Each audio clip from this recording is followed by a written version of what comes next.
عزیزان محترم یہ ولایت ظاہری مقام نہیں ہے جو آپ ناپیں تولیں. دشمن بھی بیوقوف سمجھا ہی نہیں, سمجھا ان کو میں اپنے قبضے میں رکھ لوں گا, ان کو جیل میں ڈال دوں گا, زندان میں رکھوں گا. نہ, ان کو کیا پتا ان کی ولایت کیا ہے. زمین و آسمان میں ان کی حکومت ہے. رسول خدا بیٹھے ہوئے ہیں مسند کے اوپر, مدینہ کے اندر دیکھا کہ ایک دم کوئی غبار سا اٹھا, ایک دم خاک سے ایک شخص, عجیب سا بوڑھا سا, عجیب لمبے لمبے بال ہیں, عجیب سا چہرہ, عجیب سا بدن ہے, عجیب سی حالت ہے, دانت درندوں کی طرح نکلے ہوئے ہیں. مولا کی خدمت میں رسول خدا کی کہ وہ میں فلانی جگہ سے آیا ہوں, فلانے جگہ کا ہوں میں, اور وہاں پر جو ہم نے آپ پر اسلام لے آئے ہیں, ہم نے آپ کو قبول کر لیا ہے, لیکن جو ہمارا دوسرا قبیلہ ہے وہ ہمیں اذیت دے رہا ہے, ہمیں تکلیف دے رہا ہے اور مان نہیں رہا ہے. رسول خدا نے اپنے صحابہ کی طرف دیکھا, کہا کہ کون ہے ان میں, جاؤ اس کے ساتھ جا کر اس کے قبیلے سے فیصلہ کر آؤ. کہا یا رسول اللہ یہ رہتے کہاں ہیں, ایسی شخصیت ہم نے دیکھی نہیں ہے. کہا یہ زمین کے اندر رہتے ہیں. اب صحابی تو وہیں پریشان ہو گئے کہ زمین کے اندر جائیں گے کیسے, اور پھر فیصلہ کیا کریں ان کے درمیان. سب سے پوچھا, کسی کے بس کا کام ہی نہیں تھا. ظاہر ہے جو ابو تراب تھا وہی تراب میں جاتا. مولا نے کہا یا رسول اللہ میں حاضر ہوں, علی جائیے. علی نے تلوار اٹھائی, چل پڑے. صحابی ساتھ ساتھ ہیں.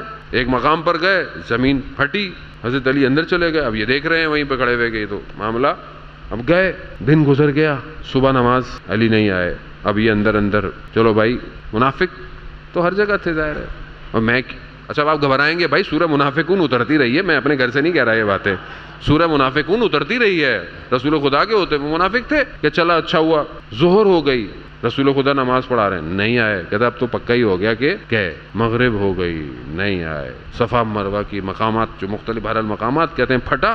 مولا کے ہاتھ میں تلوار, خون ٹپکتا ہوا مولا آ رہے ہیں, اور ساتھ میں وہی شخص آ رہا ہے. خالی کیوں ہمارے اور تمہارے درمیان میں اتنی دیر لگ گئی ملنے میں. کہا یا رسول اللہ میں گیا, میں نے ان کو سمجھایا کہ بھائی یا تو تم اسلام قبول کر لو. کہا نہیں.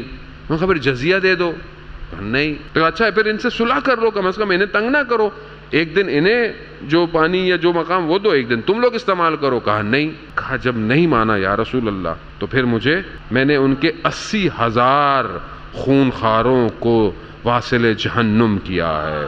کہا اس کے بعد یہ گھب گئے, جب یہ پریشان ہوئے, جب اتنے لوگ تو امان مانگنے لگ گئے. تو پھر میں نے کہا اب امان یہی ہے کہ قبول کرو. کہا انہوں نے قبول کیا اور ان کا معاملہ ختم کر لیا. عزیزان محترم, علی کی تلوار ہی ہے, علی کا سونا ہی ہے, علی کا کاندھے رسول پر چڑھنا ہی ہے, علی کا در خیبر کو اکھاڑنا ہی ہے, سب علی ہے.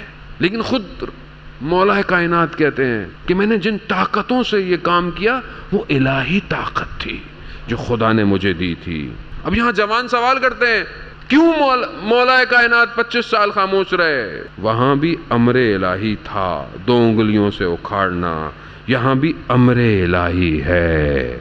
ایسا رہنا ہے, جہاں شجاعت دکھانی ہے وہاں دکھانی ہے, جہاں پر سجدے میں تڑپنا ہے وہاں تڑپنا ہے. علی اپنی زندگی کے ہر مقام میں یہی دکھانا چاہ رہا ہے کہ میں بندہ خدا ہوں بس.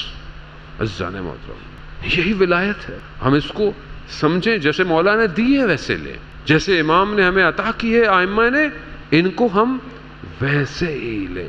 جو ان کو سمجھ گیا عزیزان محترم اس نے دنیا میں بھی کمال پہ گیا ہے, آخرت میں بھی کمال پہ گیا ہے. اور جو ان کی محبت میں گرفتار ہے اسے چین نہیں آتا, وہ اس طرح میں رہتا ہے. یہی ولایت کا آخری سورج ستارہ ہمارے درمیان میں ہے, ہمیں نظر نہیں آتا, کہاں ہے ہم دیکھ نہیں سکتے.